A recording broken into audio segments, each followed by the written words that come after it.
एखाद्या व्यक्तीचा मृत्यू होताना तुम्ही कधी ऐकलाय का? पाहिलाय नव्हे, फोनवर ऐकलाय का? तब्बल 22 मिनिटं समोरून आरडाओरडा ऐकू येतोय, शिव्या ऐकू येत आहेत, एका मुलीचा वाचवा वाचवा असा आक्रोश ऐकू येतोय आणि तुम्ही फोनच्या या बाजूला हातबल होऊन फक्त ऐकताय. कारण तुम्ही तिथून शेकडो किलोमीटर दूर आहात आणि अचानक तो आवाज शांत होतो आणि एक थंडगार पुरुषी आवाज फोनवर ऐकू येतो. वैशूला आज संपवलं. नमस्कार, मी सुनील आणि तुम्ही पाहताय या बोलूया. आपण सहसा विचार करतो की खून, हत्या या गोष्टी कुठेतरी दूर घडतात, गुन्हेगारांच्या अंधाऱ्या जगात. पण जेव्हा हे आपल्या आजूबाजूला आपण रोज ज्या रस्त्यावरून चालतो तिथे घडतं, तेव्हा एक वेगळीच भीती मनात शिरते. ही घटना नाशिकच्या इंदिरानगर भागातली आहे. तारीख होती 17 जुलै 2026, वेळ रात्री 10:30ची. एका वन संपदा सोसायटीच्या बागेत एक 20 वर्षाची मुलगी रक्ताच्या थारोळ्यात पडली होती. तिचं नाव होतं वैष्णवी अनिल आवारे आणि तिचा जीव घेणारा कोणी सराईत गुन्हेगार नव्हता. तो होता तिचाच पहिला प्रियकर साहिल अशोक लावारे. पण या घटनेची सुरुवात त्या बागेत झाली नाही. त्यांची पाळंमुळं 3 वर्षापूर्वी पुण्यात रुजली होती. आपण थोडं मागे जाऊया. पुण्यात नोकरीच्या निमित्ताने हे दोघे आले होते, साहिल आणि वैष्णवी. वैष्णवीच्या आयुष्यात तसाही कुणाचा भक्कम आधार नव्हता. ती अनाथ होती. तिच्या आजी आजोबांनी तिला लहानाचं मोठं केलं होतं. साहिलचीही घरची आर्थिक परिस्थिती तशी बेताचीच होती. पुण्याच्या धकाधकीच्या आयुष्यात 2 संघर्ष करणारी माणसं एकत्र आली की त्यांना एकमेकांचा मोठा आधार वाटतो. त्यातून त्यांची ओळख झाली आणि अल्पावधीतच ओळखीचं प्रेमात रूपांतर झालं. इथवर सगळं एखाद्या सुंदर चित्रपटासारखं वाटतं, पण खरं आयुष्य हे चित्रपटापेक्षा खूप वेगळं आणि कठोर असतं. दोघांनी ठरवलं की आपण एकत्र राहायचं. ते पुण्यातून यवतमाळ जिल्ह्यातील उमरखेडला आले. तिथे त्यांनी चक्क भाड्याने घर घेतलं आणि लिव्ह इन रिलेशनशिपमध्ये राहायला सुरुवात केली. बघा, हा निर्णय सोपा नसतो. गावाकडे निमशहरी भागात विना लग्न एकत्र राहणं आजही खूप धाडसाचं मानलं जातं. पण त्यांनी ते केलं कारण त्यांचा एकमेकांवर विश्वास होता. पण नुसतं प्रेम असून पोट भरत नाही. आयुष्य जगायचं तर पैसा हवा. आणि इथूनच त्यांच्या नात्याला एक अत्यंत वाईट वळण लागलं. एप्रिल महिन्यात साहिलने उमरखेडमध्ये पाटीलवाडा नावाचे एक हॉटेल भाड्याने चालवायला घेतलं. दोघांनी मिळून हा व्यवसाय सुरू केला. स्वप्न मोठी होती, काहीतरी करून दाखवायची जिद्द होती. पण हॉटेलचा व्यवसाय चालला नाही. त्यात त्यांना खूप मोठा तोटा झाला. तुम्ही कधी विचार केलाय आर्थिक अपयश माणसाला कसं आतून पोखरतं? जेव्हा खिशात पैसे नसतात, डोक्यावर कर्ज असतं, तेव्हा प्रेमाच्या गप्पा हवेत विरून जातात. साहिल आणि वैष्णवीच्या बाबतीत तसंच झालं. पैशांच्या चणचणीवरून दोघात सतत खटके उडू लागले, भांडणं होऊ लागली. साहिल नैराश्यात गेला. हॉटेल बुडणं हा त्याच्या पुरुषी अहंकारावरचा मोठा घाव होता आणि या नैराश्याचा थेट परिणाम त्यांच्या नात्यावर झाला. वैष्णवीला या रोजच्या भांडणांचा आणि मानसिक त्रासाचा कंटाळा आला होता. तिला तिच्या आयुष्यात स्थिरता हवी होती, जी तिथे मिळत नव्हती. अखेर तिने एक अत्यंत कठीण पण स्वतःसाठी गरजेचा निर्णय घेतला. ती साहिलपासून कायमची विभक्त झाली. ती उमरखेड सोडून नाशिकला आली, एका नवीन शहरात नवीन आयुष्य सुरू करण्यासाठी.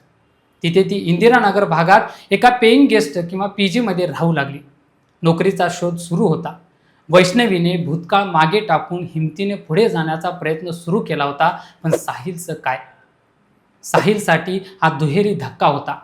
एकीकडे व्यवसाय बुडाला होता आणि दुसरीकडे ज्या मुलीसाठी त्याने सगळं पणाला लावलं होतं, ती त्याला कठीण काळात सोडून गेली होती. इथून साहिलच्या मनात एका विकृत रागाची आणि सोडाची ठिणगी पडली. तिकडे नाशिकमध्ये आल्यावर वैष्णवीच्या आयुष्यात एक आशेचा नवा किरण आला. इंस्टाग्रामवरच्या माध्यमातून तिची ओळख एका मुलीशी झाली.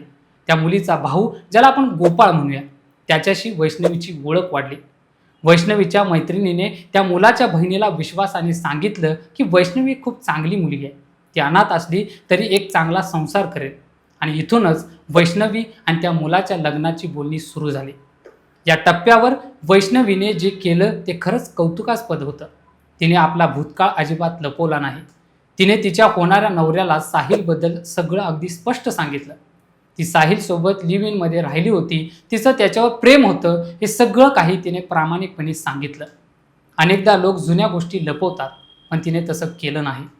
याच प्रामाणिकपणामुळे त्या तरुणाचा तिच्यावरचा विश्वास आणखी वाढला आणि त्याने तिचा भूतकाळ स्वीकारून तिच्याशी लग्न करण्याचा ठाम निर्णय घेतला.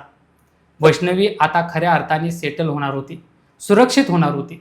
पण ही लग्नाची बातमी साहिलपर्यंत पोहोचली आणि तिथेच त्याच्या रागाचा स्फोट झाला. आपली एक्स गर्लफ्रेंड आता कायमची दुसऱ्या कोणाची तरी होणार हा विचार त्याला सहन झाला नाही. त्याचा अहंकार दुखावला गेला.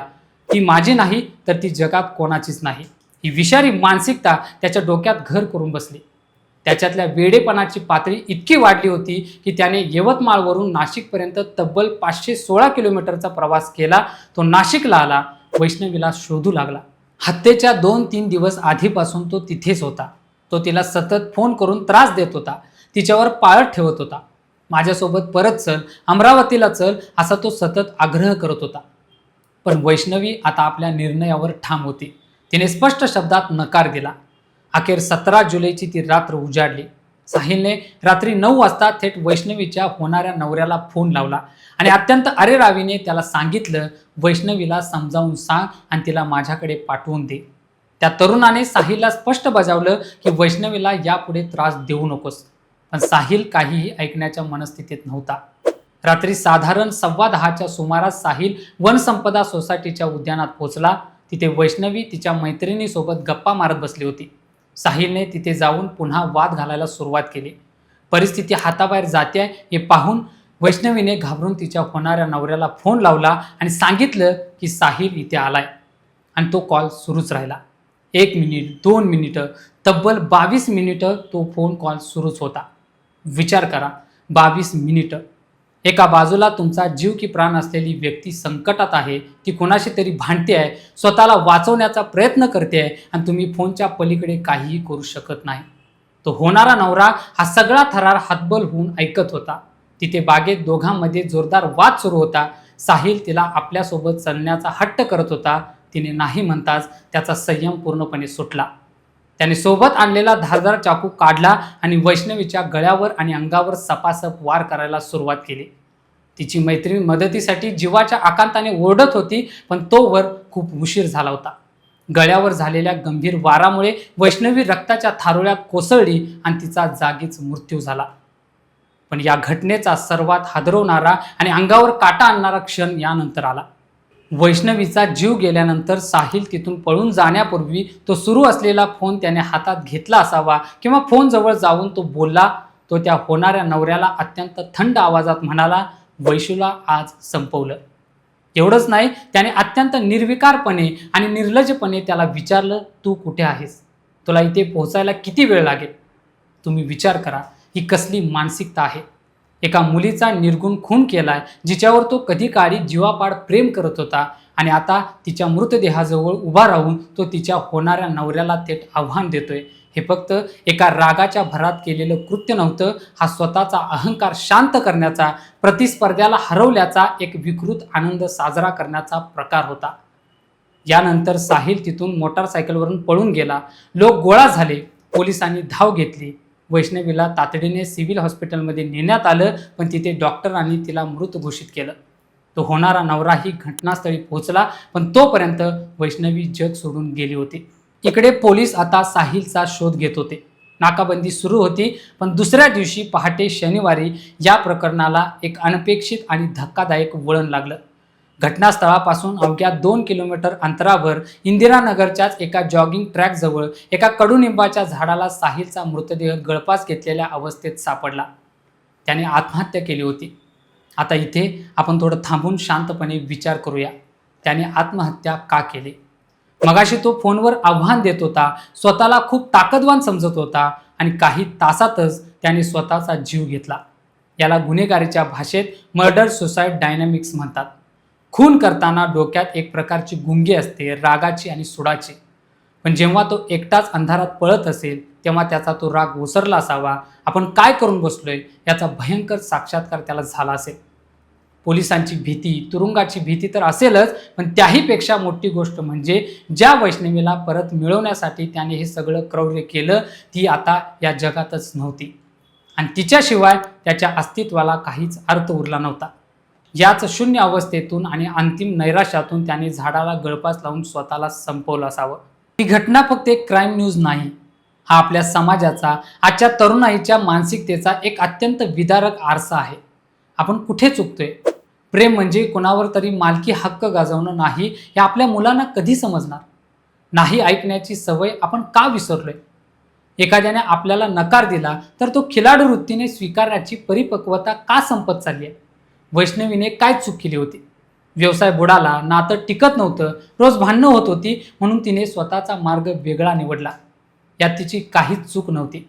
तिने नवीन नातं जोडताना 100% पारदर्शकता ठेवली. ती तिची जन्मेची बाजू होती. पण दुर्दैवाने साहिलच्या डोक्यातील त्या विकृत विचारांनी तिचे सगळे रस्ते कायमचे बंद केले. या संपूर्ण घटनेत तो 22 मिनिटांचा फोन कॉल एक मोठा आणि भक्कम पुरावा ठरलाय. आधुनिक तंत्रज्ञानामुळे आजकाल सगळ्या गोष्टी रेकॉर्ड होतात, पण याच तंत्रज्ञानामुळे एका तरुणाला आपल्या होणाऱ्या पत्नीचा मृत्यू स्वतःच्या कानांनी थेट ऐकावा लागला. तो ट्रॉमा, तो मानसिक धक्का त्याच्या मनातून आयुष्यभर कसा पुसला जाणार? या घटनेतून आपण खूप काही शिकू शकतो. जर कोणी तुम्हाला सतत फोन करून मानसिक त्रास देत असेल, तुमचा पाठलाग करत असेल, तर त्याला हलक्यात घेऊ नका. वैष्णवीला साहिलच्या येण्याबद्दल आणि त्याच्या रागाबद्दल माहिती होती. तिने होणाऱ्या नवऱ्यालाही ते सांगितलं होतं. पण जर वेळेवर पोलिसांची मदत घेतली असती, अधिकृत तक्रार केली असती, तर कदाचित आज चित्र वेगळं असतं. जेव्हा नाती तुटतात तेव्हा राग येणं साहजिक आहे, पण तो राग तुम्हाला आणि समोरच्याला थेट उद्ध्वस्त करण्यापर्यंत जाणं हे मानसिक आजाराचं लक्षण आहे. नैराश्य, आर्थिक ताणतणाव आणि दुखावलेला अहंकार एकत्र आले की असा जीव घेणा स्फोट होतो. ही घटना नाशिकमध्ये घडली, पण ती कुठेही घडू शकते, आपल्या आसपास, आपल्या घरातल्या कुणासोबतही. म्हणूनच नातेसंबंधाबद्दल, मानसिक आरोग्याबद्दल आणि नकार स्वीकारण्याबद्दल मोकळेपणाने बोलण्याची वेळ आता आली आहे. कारण ही चर्चा इथे संपते, पण हा विषय इथे संपत नाही. तुम्हाला वाटत असेल की अशा घटनांचा अर्थ समजून घेणं गरजेचं आहे, तर हा व्हिडिओ लाईक करा आणि इतरांपर्यंत नक्की पोचवा. तुमचं मत, तुमचा अनुभव, तुमचा दृष्टिकोन कमेंट्समध्ये नक्की सांगा आणि अशाच वेगवेगळ्या विषयांवर बोलण्यासाठी चॅनलला सबस्क्राईब करा. आजच्या व्हिडिओत इतकंच. नवीन व्हिडिओत नवीन विषयासोबत पुन्हा भेटूया. या बोलूया.